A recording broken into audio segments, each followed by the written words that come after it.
नमस्कार दोस्तों, आज जो मैं आपके सामने वीडियो लेके आया हूँ वह कोई टॉपिक से रिलेटेड वीडियो नहीं है। आज की एक वीडियो एक सिस्टम को लेके है दोस्तों, कि जो हमारा देश का सिस्टम है क्या वह सिर्फ औरतों के लिए है, मर्दों के लिए कोई सिस्टम नहीं है। मुझे नहीं लगता कि अपने इंडिया देश में जो अभी हाल ही में कांड हुआ है अतुल इंजीनियर सुसाइड, कि किसी को नहीं पता होगा। आज इसी के बारे में डिस्कस करेंगे दोस्तों। वीडियो बहुत ही इंपॉर्टेंट होने वाली है, वीडियो को स्किप मत करिएगा। और मैं चाहता हूं कि आप अपने विचार जरूर साझा करिए इस सिस्टम को लेकर। दोस्तों, बेंगलुरु में जॉब करने वाले अतुल इंजीनियर के केस ने पूरे देश को हिलाकर रख दिया है। जितनी मेरी एज हो चुकी है, मेरा एक्सपीरियंस है दोस्तों, मुझे नहीं लगता कभी ऐसे मामले में कि लोग इतना गुस्सा हुए हो जो पति के लिए न्याय मांग रहे हैं। पत्नी के लिए तो बहुत सारे न्याय मांगते हैं, लेकिन जो अब लोगों का गुस्सा दिखाई दे रहा है, यहाँ तक कि हमारी सोशल मीडिया और न्यूज चैनल भी पति के लिए न्याय मांगते हुए दिखाई दे रहे हैं। पहली बार हुआ है ऐसा लाइव में, मुझे लगता है। सोशल मीडिया पे तो दोस्तों इसकी बाढ़ आ गई है। मरने से पहले अतुल ने जो लिखा है, यदि आप उसे पढ़ेंगे तो आपका कलेजा फटने को आ जाएगा। क्या होता है कि उसकी वाइफ और उसके ससुराल वालों के बारे में सोचे तो आप यही कहोगे कि आदमी इतना गिरा हुआ, इतना घिनौना और इतना लालची कैसे हो सकता है। यदि उसकी पत्नी और उसके ससुराल वालों के बारे में हम थोड़ा सा भी सोच के देखें। अतुल के इतने दर्दनाक लेटर को पढ़कर हर कोई उनकी सहायता करने के लिए आगे आ जाता, परंतु अब पछताने के अलावा कुछ नहीं बचा है। उस अतुल भाई ने तो किसी से कोई अपनी बात जाहिर ही नहीं करना चाहिए था। उसको पता था कि हमारे देश का सिस्टम कैसा है। लड़ा था, इमोशनली ब्लैकमेल किया गया था। ऐसे ही कोई सुसाइड नहीं करता था। ये कोई एक ऐसा जख्म नहीं है जो एक बारी काट दिया तो दोबारा भर जाएगा। मृत्यु एक ऐसी चीज है कि जो मर गया तो दोबारा नहीं आएगा। मेरा यह वीडियो बनाने का मकसद अतुल के बलिदान को व्यर्थ न जाने देना है। हमें कुछ ऐसा करना है दोस्तों कि और किसी व्यक्ति को यह कदम उठाने के लिए मजबूर ना होना पड़े, कोई और अतुल ऐसा कदम ना उठाए। मैं कुछ इस केस की बेसिक डिटेल आपको बता देता हूं कि क्या होता है। वैसे तो आपने देख भी लिया होगा सोशल मीडिया पे बहुत सारे, लेकिन मैं भी थोड़ा सा साझा करना चाहता हूं आपके साथ। अतुल बेंगलुरु में जॉब करता था दोस्तों, इंजीनियर। 2019 में उसकी शादी हो जाती है निकिता सिंघानिया के साथ, जो उसकी पत्नी थी। और जो शादी होती है वो होती है यानी मैरिज वेबसाइट के थ्रू, जो भी मैट्रिमोनियल ऐप है उसके थ्रू उसको ये मिलती है। मैंने इससे रिलेटेड पहले भी वीडियो बनाई है कि मैट्रिमोनियल साइट से संबंधित जो भी कोई आपको लड़की मिलती है तो उसके छानबीन अच्छे जांच कर लेनी चाहिए। चलो दोस्तों, शादी हो गई। 2020 में उनको बेटा भी हो जाता है 1 साल के बाद।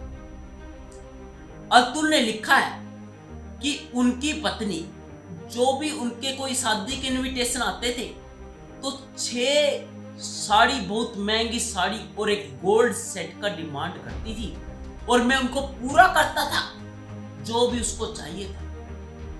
और इतना ही नहीं, वह उनके ससुराल वालों को 21 लाख रुपए तक दे चुके थे। उसकी पत्नी के भाई यानी उसके साले के बिजनेस में हेल्प भी की थी, उन्होंने पैसे दिए। उन्होंने 2021 तक पैसे दिए। जब उसने पैसे देना बंद कर दिया ससुराल वालों को, तो अनबन स्टार्ट हो गई और उसकी पत्नी उसको बेटे को लेके उसका घर छोड़ के अपने मायके चली गई। तो क्या हुआ कि अतुल के बुलाने पे भी वो नहीं आई। तो अतुल ने क्या किया, अतुल ने इसके बाद दोस्तों पत्नी से तलाक मांगा। जैसे ही निकिता सिंघानिया से तलाक मांगा तो उसने क्या किया, उस पर अलग अलग सेक्शन के तहत अतुल पे 9 केस दर्ज करवा दिए दोस्तों, 9 केस 9। और उसकी पत्नी ने उसे परेशान करने के लिए सभी केस कहाँ दर्ज करो, जौनपुर में, जहां रहती भी नहीं थी, सिर्फ उसका भाई रहता था वहां पे जौनपुर। पता है कि वो बेंगलुरु से जौनपुर जाएगा हर तारीख पे, सिर्फ ये किस लिए था, हरासमेंट के लिए। इसलिए दोस्तों मैं काफी वीडियो बना चुका हूं कि पत्नी का सिर्फ ये मकसद होता है पैसे हड़पना और उनको मेंटली या फिजिकली तौर पे या आर्थिक तौर पे हरासमेंट करना। जौनपुर में दर्ज करवा दिया। पहले अतुल की पत्नी ने दोस्तों 40,000 रुपए भरण पोषण मांगा अपने बेटे के लिए और 1 करोड़ रुपया मांगा हर जाने का कि मुझे 1 करोड़ रुपया वन टाइम सेटलमेंट के लिए चाहिए। अतुल एग्री हो गया 40,000 रुपए देने के लिए भी। उसकी पत्नी ने सोचा कि इसके पास तो पैसा है, तो उसने 1 करोड़ की डिमांड को बढ़ा के दोस्तों 3 करोड़ कर दिया। यानी देखो सिर्फ पैसा, इस दुनिया में सिर्फ पैसा ही रह गया है, इंसानियत की तो अहमियत ही नहीं, इंसानियत तो रही ही नहीं इंसान के बीच में। एक बात और दोस्तों जो आपको झंझोर कर रख दे, जब अतुल जौनपुर कोर्ट में गया और कोर्ट में जज के सामने अतुल ने क्या बोला कि जज साहब ये झूठे 498 के मामले की वजह से ना जाने कितने हस्बैंड सुसाइड करते हैं। तो उसके सास ससुर वो बैठे सुन रहे थे, उनको पता क्या कहा उन्होंने अतुल को कि वो सुसाइड करते हैं तो आप क्यों नहीं सुसाइड करते। वह दिन कब आएगा कि जब तुम सुसाइड करोगे। कितनी बड़ी घिनौनी बात की दोस्तों। क्या यहाँ पे तो जो बेटी विधवा हो जाती है, इतना दिल टूट जाता है, वो खुद विधवा करने के लिए तारू है अपनी बेटी को। इस घटिया सिस्टम और इस घटिया वाइफ और ससुराल वालों की वजह से दोस्तों अतुल ने 9 दिसंबर को अपनी जान दे दी। 9 दिसंबर की रात उसके जीवन लीला समाप्त। मरने से पहले अतुल ने 40 पन्नों का नोट लिखा और लगभग 1 से 1.5 घंटे का वीडियो बनाया। ऐसे ही किसी को शौक नहीं पड़ा है दोस्तों 40 पन्नों का नोट लिखने का। और उसकी एक एक बात में सच्चाई थी। अतुल इस सिस्टम से इतना दुखी हो चुका था, उसने यह तक लिख दिया कि मेरी अस्थियों का तब तक न बहाया जाए तब तक मुझे इंसाफ नहीं मिल जाता, और यदि मुझे इंसाफ नहीं मिले तो मेरी इन अस्थियों को उस कोर्ट के बाहर किसी गटर में फेंक देना। ये दोस्तों वही लिख सकते जिसका दिल अंदर से दुखी हो चुका हो, बाहरी तौर से भी दुखी हो चुका हो। उसके पेरेंट्स को भी टॉर्चर किया जाता था, अतुल के पेरेंट्स को भी कोई सुनवाई नहीं हो रही थी कोर्ट में भी। और उसने वो कौशिक जज थी जो उसने भी उसकी नहीं सुनी। 40,000 रुपए क्या सोच के मेंटेनेंस किया था, न्यायपालिका से भी विश्वास उठ गया था उसका। इस नोट में कुछ तो ऐसी बातें थी दोस्तों जिसे पढ़कर आपकी आंखों में भी पानी आ जाएगा। उसने कहा कि मैं मेरी पत्नी और ससुराल वालों की सभी की ख्वाहिश पूरा करता था और मुझे 2 साल के बेटे से मिलने तक नहीं दिया जा रहा था। 2 साल के बेटे से अलग रखा जाता था। मैं मानता हूं दोस्तों कि औरतों की सुरक्षा के लिए कानून होना चाहिए और वह बहुत जरूरी भी है, परंतु औरतें इनका यूज बड़े पैमाने पे दुरुपयोग करती है। उनका क्या करें जो मिसयूज करती है इन कानूनों। बहुत से ऐसे मामले हैं, बहुत से पहले भी ऐसे अतुल आए हैं जिन्होंने सुसाइड किया है, जिनमें औरतों द्वारा लगाए गए आरोप झूठे पाए जाते हैं। क्या जिन औरतों ने झूठे आरोप लगाए गए हैं वो बाद में झूठे साबित होते, क्या उनको सजा मिलती है औरतों को झूठे आरोप लगाने के लिए? उत्तर क्या है, इसका आंसर क्या है? नहीं, वो तो अपना पासा फेंक देती है, चाहे निशाने पे लगे या ना लगे। झूठा भी पाया जाता है, बरी भी हो जाता है पति, लेकिन उन पत्नियों के, उन औरतों के खिलाफ कोई एक्शन नहीं लिया जाता कि आपने पुलिस का कोर्ट का समय बर्बाद कर दिया। और मैं एक बात और कहना चाहूंगा दोस्तों, पुलिस कोई केस करने से पहले अच्छे से इन्वेस्टिगेशन क्यों नहीं करती है? मेरे पास बहुत सारे ऐसी कॉल आती है दोस्तों कि 377, 376 कुछ ऐसे झूठे मामले तक लगा देती है औरतें, और पुलिस बिना इन्वेस्टिगेशन के एफआईआर दर्ज कर लेती है, कोर्ट में चार्जशीट पेश कर देती है। उनको भी क्या चाहिए? पैसा चाहिए।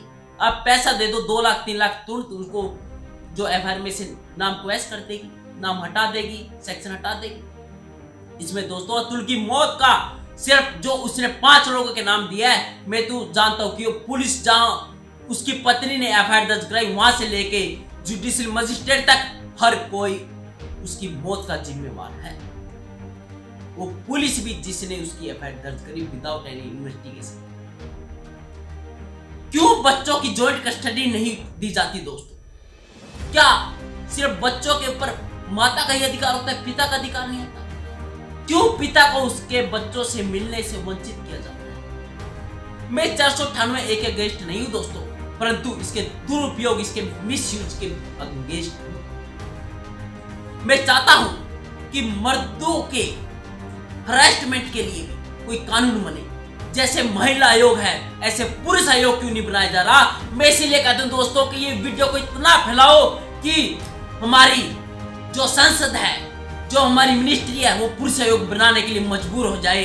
जैसे महिला आयोग है, कि पुरुष के लिए कोई ऐसा आयोग क्यों नहीं है कि पुरुष भी जाके वहां अपने दुखड़े रो सके और अपनी जो अंतरात्मा में जो दुख है वो उसको बता सके, उसकी भी कोई हेल्प करने वाला हो, कि उसे इतना बड़ा कदम न उठाना पड़े, उसे सुसाइड तक करना पड़े। मैं पूछता हूं कि मर्दों के लिए क्या कानून है? वो जाए तो कहां जाए?